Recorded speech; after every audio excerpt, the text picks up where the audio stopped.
जय श्री राधा रानी सरकार की, जय श्री कृष्ण भगवान की। मंदिर श्री बंसी वाले महात्मा यूट्यूब चैनल की ओर से हम आप सभी भक्तों का हार्दिक अभिनंदन करते हैं। आज की इस विशेष वीडियो में हम आपको ग्रहण से संबंधित बड़ी विशेष जानकारी देने जा रहे हैं। आज की इस वीडियो में हम आपको बताएंगे कि क्या चंद्र ग्रहण या सूर्य ग्रहण का भगवान के ऊपर भी कुछ असर होता है या नहीं होता। अगर होता है तो क्या असर होता है, और अगर नहीं होता तो भगवान के मंदिरों के कपाट क्यों बंद किए जाते हैं। जैसा कि आप सभी जानते हैं कि चंद्र ग्रहण से 9 घंटे पहले चंद्र ग्रहण का सूतक लग जाता है और सभी मंदिरों के दरवाजे बंद कर दिए जाते हैं, देव मूर्तियों को ढक दिया जाता है। घर में भी जो मंदिर होते हैं उन्हें भी वस्त्र से ढक दिया जाता है। भगवान की मूर्तियों का स्पर्श नहीं किया जाता, अर्थात भगवान के श्री विग्रह का स्पर्श भी नहीं किया जाता।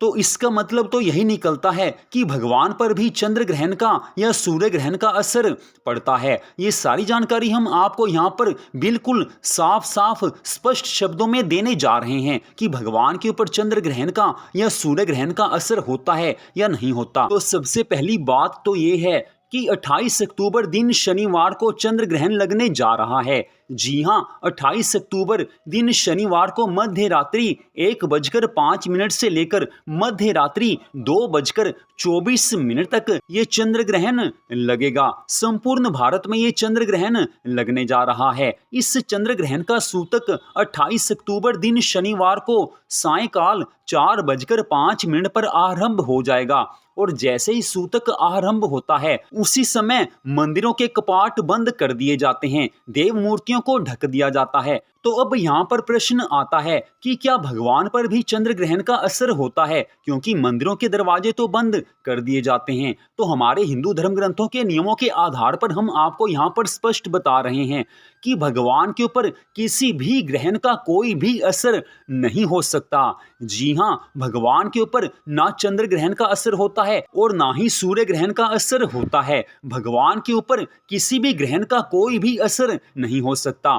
भगवान तो इन चीजों से परे हैं, भगवान को ये चीजें स्पर्श भी नहीं कर सकती। तो अब बात आती है कि अगर भगवान के ऊपर किसी ग्रहण का कोई असर नहीं होता तो मंदिरों के कपाट क्यों बंद कर दिए जाते हैं। तो इसका उत्तर हम आपको यहाँ पर दे रहे हैं कि जिस दिन चंद्र ग्रहण या सूर्य ग्रहण लगने वाला होता है और उसका सूतक जब आरंभ होता है, तो सूतक आरंभ होने से पहले ही मंदिरों में जो भगवान के विग्रह, जो मूर्तियां होती हैं, उसमें से भगवान अंतर्ध्यान हो जाते हैं। भगवान उन देव मूर्तियों को छोड़कर अपने स्वधाम को चले जाते हैं। जिस समय तक ग्रहण रहता है उस समय तक भगवान उन मूर्तियों में नहीं होते। जैसे ही ग्रहण काल समाप्त होता है, ठीक उसी समय भगवान फिर से उस देव मूर्ति में वापिस आ जाते हैं, वापिस प्रकट हो जाते हैं। और जो साक्षात भगवान अपने धाम में निवास करते हैं उनके ऊपर किसी भी ग्रहण का असर नहीं होता। मंदिरों के दरवाजे इसलिए बंद किए जाते हैं कि मंदिरों में जो भगवान की मूर्तियां हैं, जो भगवान के अर्चा विग्रह हैं, उनमें भगवान तो नहीं है, लेकिन भगवान उन मूर्ति में ही विराजमान होते हैं। इस कारण मंदिरों के दरवाजे बंद किए जाते हैं कि उन देव मूर्तियों को चंद्र ग्रहण या सूर्य ग्रहण का स्पर्श ना हो सके। उन मूर्तियों को किसी भी तरह के अशुभ से बचाने के लिए, देव मूर्तियों को किसी भी तरह के अशुभ से बचाने के लिए मंदिरों के दरवाजे बंद किए जाते हैं। भगवान पर किसी ग्रहण का असर नहीं होता है, केवल उन मूर्तियों पर कुछ बुरा प्रभाव ना पड़े, इस कारण मंदिरों के द्वार बंद किए जाते हैं। तो इसके पीछे का रहस्य यही है जिसे हमने आपको बताया है। अब 28 अक्टूबर दिन शनिवार को ही रास पूर्णिमा है, शरद पूर्णिमा है, चंद्र ग्रहण भी लग रहा है, और शरद पूर्णिमा की रात्रि में चंद्रमा की रोशनी में घर की छत पर खीर बनाकर रखी जाती है। उस खीर का भोग साक्षात भगवान श्री राधा कृष्ण जी और सब गोपियां श्री धाम वृंदावन में लगाते हैं। चंद्रमा की रोशनी के माध्यम से, चंद्रमा की किरणों के माध्यम से भगवान उस खीर का भोग लगाते हैं। तो 28 अक्टूबर दिन शनिवार को भी भगवान जी के लिए खीर अवश्य बनानी चाहिए। खीर का भोग भगवान के लिए तैयार करना चाहिए और रात्रि में चंद्रमा की रोशनी में उस खीर को रखना चाहिए। बीच में तुलसी पत्र डाल देने चाहिए।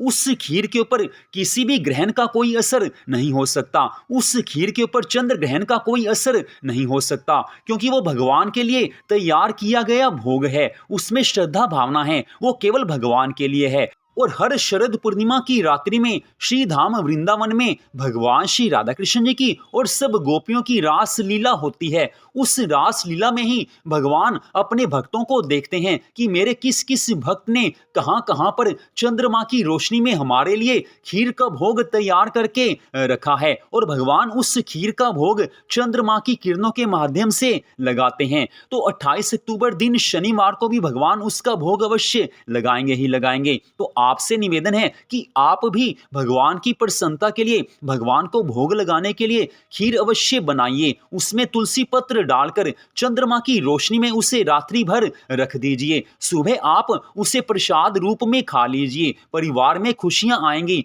दुख दूर होंगे, बीमारियां दूर होंगी, भगवान की कृपा मिलेगी। तो आज की इस विशेष वीडियो को हम आपके लिए लेकर आए थे। इस वीडियो को देखने के लिए आप सबका दिल से धन्यवाद। कोई भी प्रश्न आपके मन में हो तो आप कभी भी फोन करके सारी जानकारी ले सकते हैं। तो आपका फिर से धन्यवाद। भगवान श्री राधा कृष्ण जी की, भगवान श्री लक्ष्मी नारायण जी की शरद पूर्णिमा की अनंत कृपा सदा आप सब पर, आपके परिवार पर बनी रहे। इसी मंगल कामना के साथ जय श्री राधा रानी सरकार की, जय श्री कृष्ण भगवान की, जय शरद पूर्णिमा महामहोत्सव की। जय जय श्री राधे, जय जय श्री राधे, जय जय श्री राधे श्याम।